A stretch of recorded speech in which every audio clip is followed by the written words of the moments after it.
আমার প্রিয় ভাইয়েরা, একবার আল্লাহ রব্বুল আলামিনের পক্ষ থেকে জিবরাইল আলাইহিস সালাতু ওয়াস সালাম আল্লাহর পয়গম্বর ইদ্রিস আলাইহিস সালাতু ওয়াস সালামের কাছে আসেন আর এসে বলেন, ও আল্লাহর পয়গম্বর, আজকের পর থেকে আপনি আল্লাহ রব্বুল আলামিনের যে ইবাদত করবেন, যে ভালো কাজ করবেন, প্রতিটা ভালো কাজের কারণে আল্লাহ রব্বুল আলামিন আপনাকে ডাবল ডাবল নেকি দান করবেন। আর এই ডাবল ডাবল নেকি দান করার কারণে আল্লাহ রব্বুল আলামিন যখন ইদ্রিস আলাইহিস সালাতু ওয়াস সালামকে এই খবর দিলেন, ইদ্রিস আলাইহিস সালাতু ওয়াস সালাম খুশি হয়ে গেলেন। এখন আমি যদি আল্লাহ রব্বুল আলামিন যদি আপনাকে কারো মাধ্যমে বুঝিয়ে দেয় বা জানেন আপনি যে আমি যদি আজকে থেকে একটা করে নেকি, একটা করে ভালো কাজ করি, তাহলে এর বিনিময়ে আল্লাহ রব্বুল আলামিন একটা নেকির বিনিময়ে ডাবল নেকি দান করবেন, তাহলে আপনি কি খুশি হবেন না? ইদ্রিস আলাইহিস সালাতু ওয়াস সালাম খুশি হয়ে গেলেন। আর আজ জিবরাইল আলাইহিস সালাতু ওয়াস সালামকে বলেন, ও ভাই জিবরাইল, আমি তো মহা খুশি হয়ে গেছি যে আল্লাহ রব্বুল আলামিন আমাকে এত বড় একটা অফার দিয়েছেন। তবে যেই অফারটা আল্লাহ রব্বুল আলামিন আমাকে দিয়েছেন, এখন আমি কয়দিন বাঁচবো, আমার হায়াত কয়দিন আছে তা তো জানি না। তবে ও ভাই ইসরাইল, আমি তোমার কাছে একটা কথা জানতে চাই যে তুমি আমাকে একটা উপকার করবা। কি উপকার? যে তুমি আল্লাহ রব্বুল আলামিনের কাছে আমার ব্যাপারে একটু সুপারিশ করবা যে আল্লাহ রব্বুল আলামিন যেন আমার হায়াত যে কয়দিন আছে এর থেকে যেন আর কিছুদিন হায়াত বাড়িয়ে দেয়, যেন আমি এই আমলগুলো বেশি বেশি করতে পারি। বলেন সুবহানাল্লাহ। জিবরাইল আলাইহিস সালাতু ওয়াস সালাম বলেন যে, ও আল্লাহর পয়গম্বর ইদ্রিস, এই জান কবজ করা, আল্লাহ রব্বুল আলামিনের কাছে সুপারিশ করা, এই দায়িত্ব তো আমার না। তবে বড় ফেরেশতা কয়জন বলেন? কয়জন? চারজন। বলেন কয়জন? চারজন। তাদের মধ্য থেকে সবচেয়ে সম্মানিত ফেরেশতা কয়জন? একজন। তার নাম কি? হযরত জিবরাইল আলাইহিস সালাতু ওয়াস সালাম। তখন জিবরাইল আলাইহিস সালাতু ওয়াস সালাম বলেন, ও আল্লাহর পয়গম্বর ইদ্রিস, জান কবজ করার যে ফেরেশতার দায়িত্ব, সে আল্লাহ রব্বুল আলামিনের কাছে সুপারিশ করতে পারবে, আমি পারবো না। জিবরাইল আলাইহিস সালাতু ওয়াস সালামকে ইদ্রিস আলাইহিস সালাতু ওয়াস সালাম বললেন, ও আমার ভাই জিবরাইল। তাহলে ইদ্রিস আলাইহিস সালাতু ওয়াস সালাম বললেন যে আজরাইল কোথায় থাকে এটা আমি জানি না।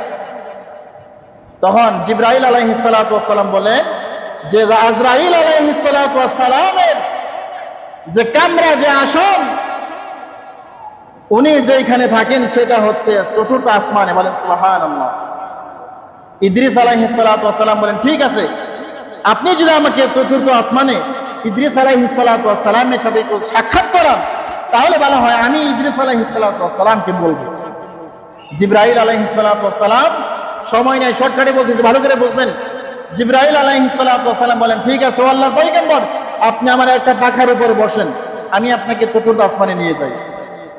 ইদ্রিস আলাইহিস সালাতু ওয়াস সালাম জিবরাইল আলাইহিস সালাতু ওয়াস সালামের যখন একটি পাখার উপরে বসলেন, পাখার উপরে বসার সঙ্গে সঙ্গে জিবরাইল আলাইহিস সালাতু ওয়াস সালাম আল্লাহর পয়গম্বর ইদ্রিস আলাইহিস সালামকে নিয়ে চতুর্থ আসমানে চলে গেলেন। যাওয়ার পর আজরাইল যেখানে থাকেন তার পাশেই ইদ্রিস আলাইহিস সালাতু ওয়াস সালামকে দাঁড়া করিয়ে আজরাইলকে বলতেছেন, জিবরাইল বলতেছেন, যাও ভাই আজরাইল,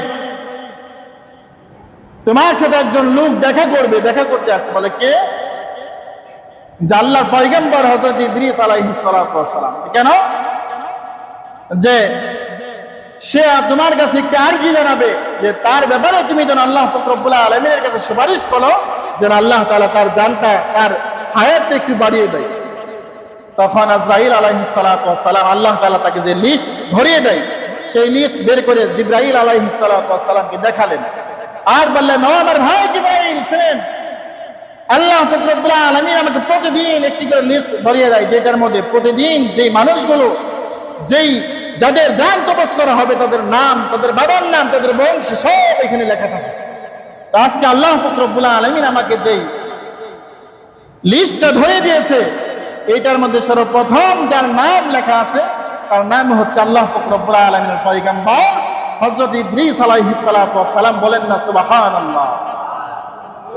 বলে তার নাম, তার বাবার নাম সব এখানে লেখা আছে। তবে আশ্চর্যজনক কথা হচ্ছে আল্লাহ রব্বুল আলামিন আবার নিচে এখানে লেখা আছে লিস্টের মধ্যে যে তার জান কবজ করা হবে চতুর্থ আসমানে।